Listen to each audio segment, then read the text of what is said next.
একবারে বন্ধ। কোনটা বাবার ছবি বলো?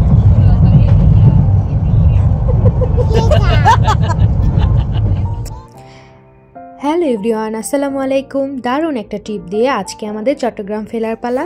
সে সব কিছুই থাকছে আজকের ভিডিওতে। সকালে ঘুম থেকে উঠে আমরা ব্রেকফাস্টটা সেরে নিলাম। বুফে ব্রেকফাস্ট 10টা পর্যন্তই থাকে, আর আমরাও তো বের হব যেহেতু আমাদের ট্রেন আছে। কিন্তু এর মধ্যে আমি আবিরকে বললাম যে আর কিছুক্ষণ একটু বিচে থাকি। আসলে সমুদ্রের কাছে থাকলে আমার আর কোনো কিছুই ভালো লাগে না, মনে হয় ওখানেই দাঁড়ায় থাকি। ওখানে চুপ করে দাঁড়ায় থাকতেও যেন শান্তি। তারপরে তো 5টা মিনিট থেকে আমরা রুমে চলে আসলাম, সব কিছু গুছিয়ে নিয়ে বের হলাম। ওই গেটে একটা সিএনজি ঠিক করে রেখেছিলাম, পরে সব কিছু নিয়ে আমরা রওনা হলাম স্টেশনের উদ্দেশ্যে। মেরিন ড্রাইভের রোড দিয়ে যেতে ভালোই লাগে। এক পাশে হচ্ছে পাহাড় থাকে আর এক পাশে সমুদ্র।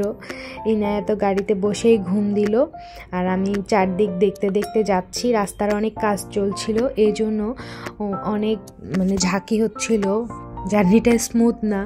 তারপরেও তো বেশ খানিকটা পথ যেতে হবে, প্রায় 1 ঘন্টা মতোই লাগে ওই ইনানি সি বিচ থেকে স্টেশনে যেতে। তারপরে পাহাড়গুলো দেখতে দেখতে যাচ্ছি। আগে আরও অনেক সুন্দর ছিল পাহাড়গুলো, এবার রাস্তায় যেতে যেতে কিছু জিনিস দেখলাম যে মাঝে মাঝে কিছু পাহাড় অনেক জায়গা পর্যন্ত কেটে কেটে মানুষ মাটি নিয়ে যাচ্ছে। সেই হচ্ছে আমাদের বাংলাদেশের অবস্থা। তারপরে তো চলে আসলাম শহরে, এখানে লেখা goodbye, see you again, আবার আসবো ইনশাল্লাহ। স্টেশনে পৌঁছে গেলাম, পৌঁছে তো কিছুক্ষণ বসে থাকতে ট্রেন ছেড়ে দিল। কক্সবাজারের স্টেশনটা অনেক সুন্দর, আগের ভিডিওতেই আমি বলেছিলাম আমার অনেক পছন্দ হয়েছে কক্সবাজারের স্টেশনটা। তারপরে হচ্ছে জার্নি শুরু হলো। আমি একটু টেনশন করছি, মেয়ে যেহেতু ঘুমাচ্ছে না, তো ওকে নিয়ে কি করব। তো শুরুতেই যেটা দেখলেন আর কি, আমরা ওর সাথে খেলছিলাম। তো আমাদের দুজনের ছবি দেখিয়ে ওকে বলেছিলাম যে চোখ বন্ধ করে বলতে হবে কে। তো চোখ একটু খুলে তারপরে ও বাবাকে সিলেক্ট করেছে।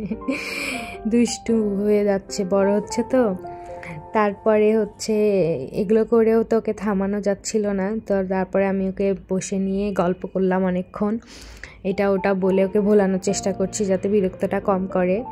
তো তাতেও কাজ হলো না। পরে আবার ওর বাবাকে ডিস্টার্ব করা শুরু করলো যে আর থাকবে না, ট্রেন থেকে নামবে, বাসা আসে না কেন, চট্টগ্রামে এত দূরে কেন, সিজিএস কলোনি এত দূরে কেন, এগুলো বলা শুরু করলো।